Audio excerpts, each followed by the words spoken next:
Eddie is attempting to retrieve his van from the repair shop in New York City, but even if he offers all of his rent money, it won't cover the cost. He ignores his daughter Sarah's call at that precise moment in order to continue his argument with the mechanic. The mechanic is unconcerned even when Eddie explains that he needs the van to pick up his daughter and work doing deliveries. Eddie's ex then calls and shouts at him for failing to pick up Sarah, who is still waiting at school. She ends the call by reminding him that he never puts his kid first. Eddie, in a desperate moment, spots a worker's wallet on the table. In order to steal the wallet covertly, he pushes the owner against the table after provoking him. After he leaves, he regrettably discovers that there is not much money in his wallet. Upon arriving at the main avenue, he searches the area for possible victims, but nothing is left untouched. To no avail, he begins pulling on car door handles in the hopes of finding one that is unlocked. Eddie is startled by a dog who barks in one of the cars, but he ends up becoming friends with it and even giving it water. To get money, he also tries calling his buddies, but no one answers. When Sarah phones Eddie again, he answers and gets to listen to her lament her breakup, but at least she swears she still loves him. Eddie checks the door of a very expensive SUV he sees in a far-off parking lot after the call is over. It's unlocked, much to his surprise. He enters right away and begins looking around for anything of value, but all he finds are sunglasses. He always looks away to cover his face when someone passes by. Eddie prepares to go, as he has nothing to take, only to find the door locked and closed by itself. In a panic, he tries the other doors and pushes them without success. He needs to hide once more when someone passes by. He then attempts to kick and punch every window, but they don't even break. Abruptly, a contact called "Answer Me" begins to phone on a tablet on the dashboard. Unaware that a concealed camera in the car is watching him, Eddie ignores it and continues to search for a way out. He eventually locates a lug wrench in a compartment and uses it to strike the window, but this too fails.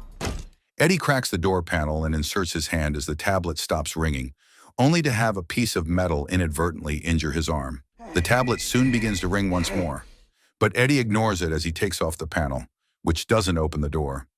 He then attempts to use his phone, but there is no service. Seeing no other choice, Eddie answers the phone and goes to meet the car's owner, William.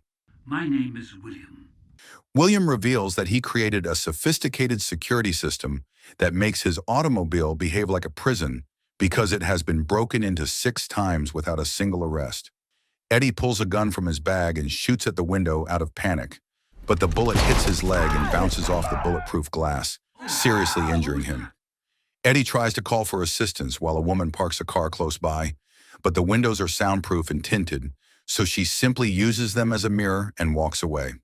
William explains that the automobile is blocking all signals when Eddie tries his phone again, and it still doesn't work.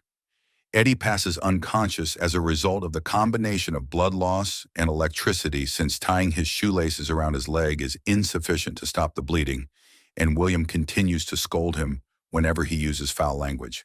It is nighttime and raining when he awakens. Eddie is shocked to learn that his arm and leg wounds have been wrapped. He looks in his bag for something to eat, but there is nothing in either his snack bag or his water bottle. When William phones again the following morning and tries to tell a story about his life, Eddie loses it. After teasing him once again, William switches on the air conditioner and starts playing yodeling music. Eddie initially claims that the song is fine, but this keeps happening for hours and drives him completely insane. He uses the seat covers as a blanket that night because he's so cold. Eddie apologizes sincerely and vows not to be impolite again when William calls. William shuts off the air conditioner without saying anything, but he won't let him leave. William also discloses that he only has 4 months to live due to cancer. He wishes to change things because of this. He must seek justice since the system is clearly broken. In order to check his record, he asks Eddie for his social security number.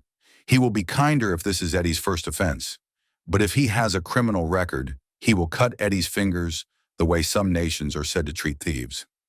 Eddie declines to give him the number, pointing out that while wealthy individuals like William hoard all the riches, people are driven to steal since the system has failed to provide them with employment. William, offended, tases him once more and hangs up to play the music again. The car's temperature rises in the evening, forcing Eddie to strip in order to cope with the oppressive heat. Eddie is forced to accept William's offer of water and regular temperature in exchange for his social security information when he calls. After obtaining the number, William switches off the heat and discloses that when he arrived to tend to his prisoner's injuries, he had concealed a water bottle beneath the seat. Eddie tries to go to sleep after finishing the bottle in one sitting, but he can't sleep because of something in his jacket pocket. He hasn't completed scratching one of the lotto tickets he purchased earlier. When he finds out he has won the money he needed, he can't help but laugh. In a fairly lovely speech, Eddie honestly apologizes for his transgression and begs for food when William phones again to inquire about the situation. William decides Eddie isn't insane and takes out a snack from the glove compartment. Before it shuts off, Eddie finds a switch inside and quickly grabs it. Eddie then smashes the glove compartment and snaps a photo of the circuits inside. He tries to reach the switch by inserting his arm, but in the process, he severely breaks his nail. William is back and has spotted him, so when he attempts again, the seats begin to tase him. Eddie pretends to rest on the front seat the following day, but he is actually trying to reach for the switch with his foot inside the glove compartment. Eddie's foot eventually makes it to the switch that evening, turning on the car's electricity. The automobile stops after a few minutes, but he instantly hops in the driver's seat and drives away. The automobile speeds off again after William phones him to make fun of him, but this time the owner is operating it from a distance. William plays classical music as the automobile drives through the streets, pointing out that everyone is afraid since crime has taken over New York. When the car begins to accelerate rapidly, Eddie becomes alarmed. It finally stops in a dark alley where two crooks are assaulting a man. A thug notices and lifts his shirt to reveal a gun. William grins as the automobile accelerates and runs over the man. The second thug starts to flee in terror, but a fence blocks the street. William accelerates the vehicle and strikes the man by slamming it against the gate. The automobile continues to push until the thug is badly injured.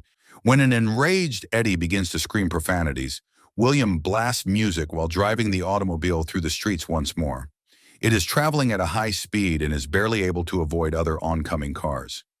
It enters a parking structure and swiftly ascends the ramps to the roof, where it accelerates even further to frighten Eddie. When the car gets close to the edge, he freaks out, but it brakes just in time, hitting Eddie's head and knocking him out. The automobile is still driving around the city when Eddie wakes up in the morning. The car stops in front of the school, and Eddie is appalled to see Sarah emerge while William chastises him for owing his ex-alimony money. When she drives home by herself, the car begins to pursue her until it passes directly in front of her, perhaps in an attempt to murder her. Sarah tries to speed up on her scooter when she notices the automobile pursuing her once more. Eddie reaches for his gun in an attempt to self-delete, but it is empty of ammo. William explains that he took the gunshots as he was suturing Eddie. William resumes his tirade against the system, while Eddie remains mute for the remainder of the day. Eddie finally loses it at night. He kicks the tablet till it breaks and tears out all the cameras. Since the car won't stop, Eddie tapes a poignant message for Sarah, apologizing for not being a good parent, while looking at photos of daughter on his phone.